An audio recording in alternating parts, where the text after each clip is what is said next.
यह माम अजम अनादिम, जो मुझको अजन्मा अनादि च लोक महेश्वरम वेत्ति और त्रिलोकी का महान शासक जानता है। समर्तेषु असम्मूढ़ा, वह मनुष्यों में मोहरहित हुआ। सर्व पापैः प्रमुच्यते, सब पापों से भली भांति मुक्त हो जाता है। यह माम अजम अनादिम च लोक महेश्वरम वेत्ति, समर्तेषु असम्मूढ़ा सर्व पापैः प्रमुच्यते।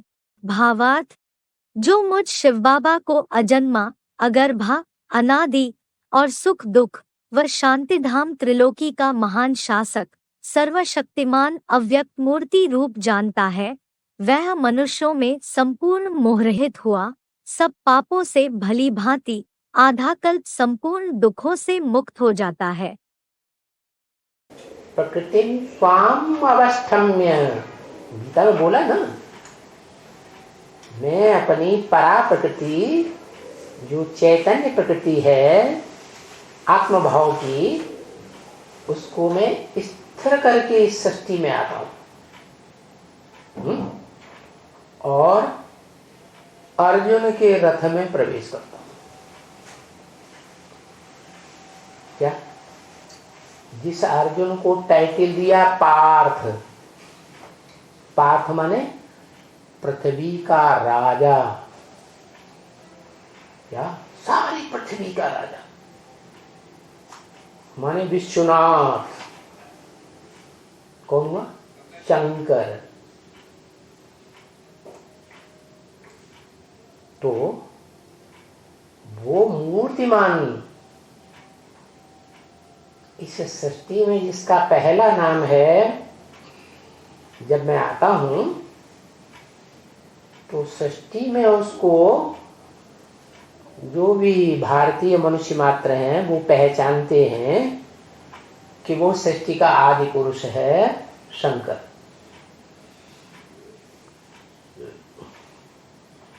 उसका जन्म भी नहीं दिखाते, उसकी मृत्यु भी नहीं दिखाते, माते वही एक शरीरधारी है जो अजन्मा है, गर्भ से जन्म नहीं लेता। और इस सृष्टि रूपी रंगमंच पर पूरा 5000 वर्ष शरीर से पार्ट बजाता है। मैं तो अकर्ता हूं। कौन? शिव बाप। मैं कुछ करता धरता नहीं हूं। तो प्रैक्टिकल में करता धरता कौन है? बल्लम्बर है?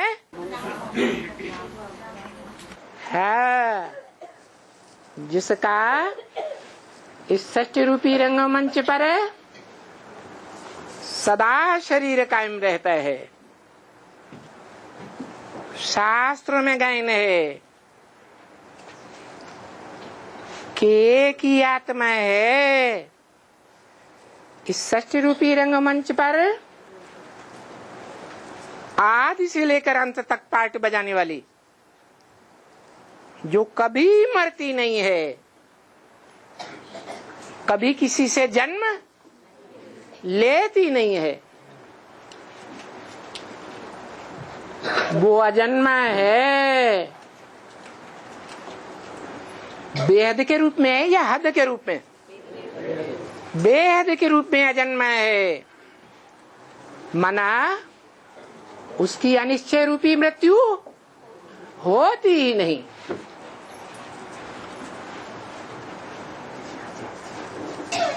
जिसकी मृत्यु नहीं होगी उसका जन्म भी नहीं होगा।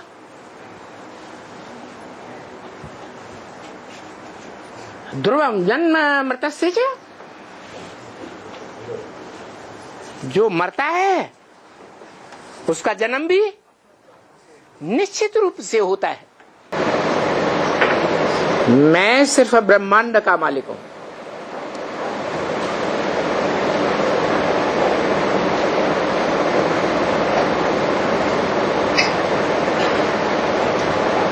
मैं त्रिलोकीनाथ नहीं हूं।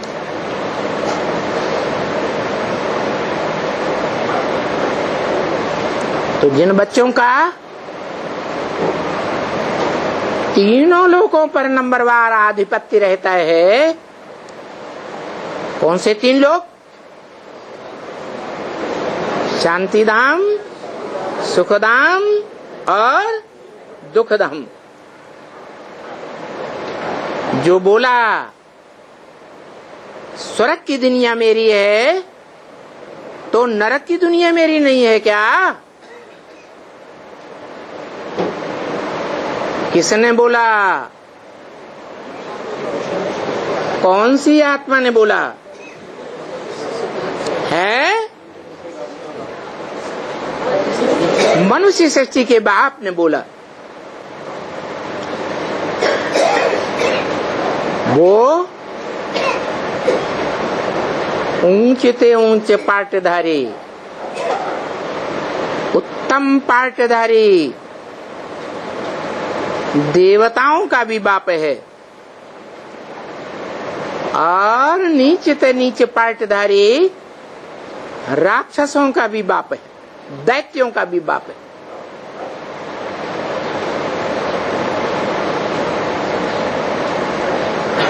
अच्छाई में भी बाप है और बुराई में भी बाप है। सारी मनुष्य सृष्टि का बीज एक ही है। सुखधाम का भी बीज रूप बाप है और दुखधाम का भी बीज रूप बाप है। तो गायन भी एक का होना चाहिए। साकार में आए हुए उस निराकार ही का ही सारा गायन है भक्ति मार्ग में।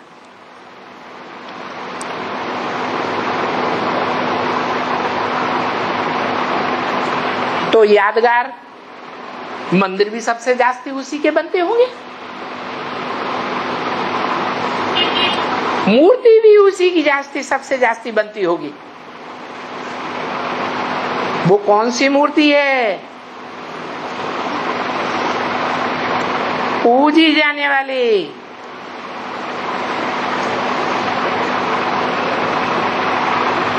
जो दुनिया में जितनी भी खुदाई हुई हैं देश विदेश में, सबसे जास्ती वो मूर्ति मिली है। कौन सी मूर्ति है? शिवलिंग। कैसी मूर्ति है? मूर्ति तो निराकार होती है, साकार होती है। मूर्त माने साकार, अमूर्त माने निराकार। तो मूर्ति क्यों कह दिया?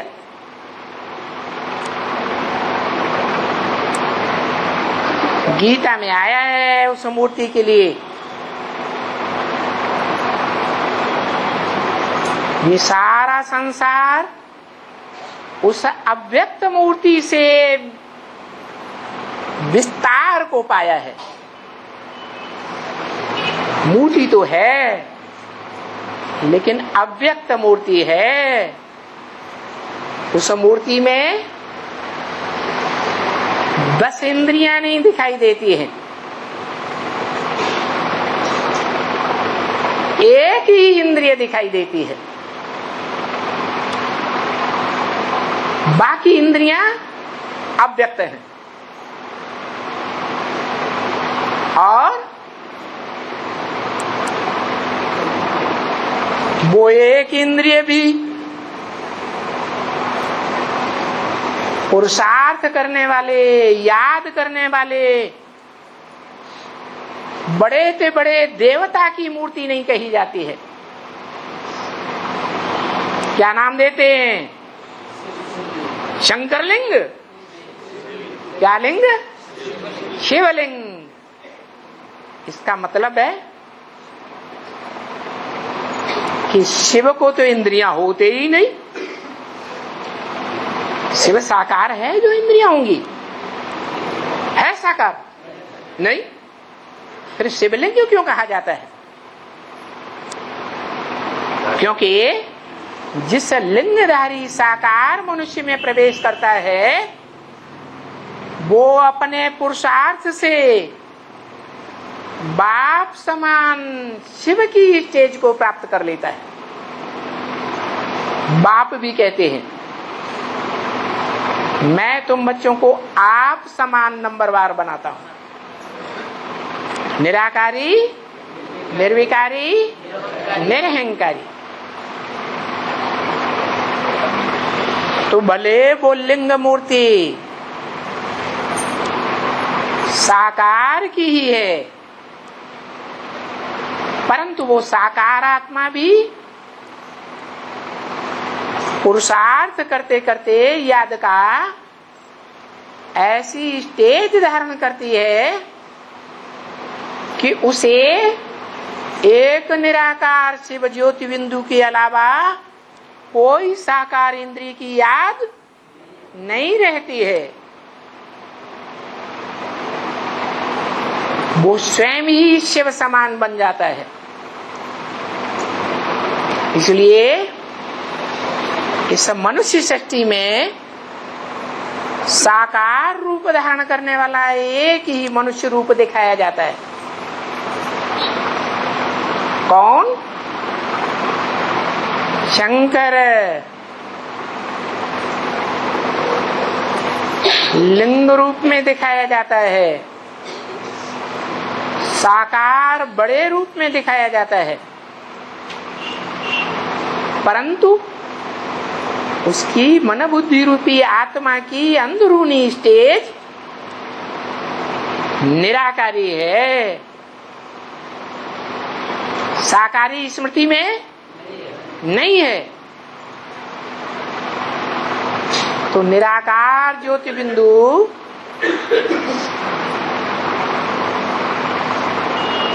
एक समान, 100% एक समान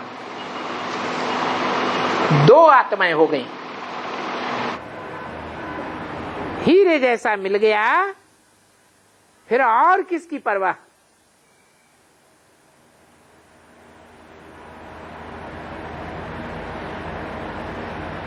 अपवित्र कुटुंब वाले तो अपवित्र ही बनते हैं और अपवित्र ही बनावेंगे। उनकी बुद्धि में ज्ञान तो बैठा नहीं है।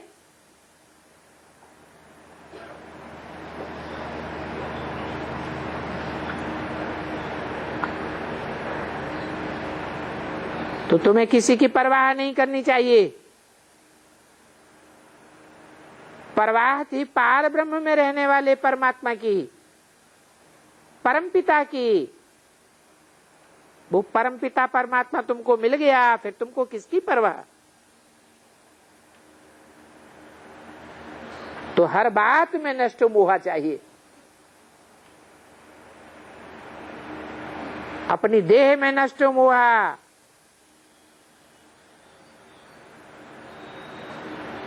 देह से संबंधित पदार्थों में नष्ट मोहा, देह के संबंधियों में नष्ट मोहा, यहां तक कि देह के संपर्क में आने वाले जो भी हैं उन सब से नष्टो मोहा। जब नष्टो मोहा बनेंगे, स्मृति लब्धा, एक शिव बाबा की स्मृति प्राप्त हो जाएगी निरंतर काल के लिए। तब क्या होगा? तब जब शिव बाबा को याद किया, शिव बाबा हाजरा हुजूर, क्या मेरे को तुम याद करो और मैं हाजिर हो जाता हूं। लेकिन किस रूप में याद करो? साकार में, निराकार रूप में याद करो, प्रैक्टिकल रूप में याद करो। प्रैक्टिकल माने जो शरीर के साथ प्रैक्टिकल करके दिखावे। ऐसे नहीं ज्योति बिंदु फुदक फुदक फुदक फुदक करके हमारे पास आ गया और हमने अनुभव कर लिया कि बाबा हमारे पास आ गया। ये प्रैक्टिकल अनुभूति है क्या? नहीं। तो बोला मुझे याद करो तो तुम्हारा विकर्म विनाश हो जाएगा। कर्म नहीं, विकर्म। जो विपरीत कर्म किए हैं मेरी श्रीमत के बरखिलाफ, वो पाप कर्म हैं, वो सब नष्ट हो जाएंगे और तुम मालिक बन जाएंगे। क्या? हाँ, तुम विश्व के मालिक बनेंगे। कहेंगे एक मालिक बनेगा कि सब मालिक बनेंगे? सब कैसे बन जाएंगे? तो बाप कहते हैं यथा राजा तथा प्रजा।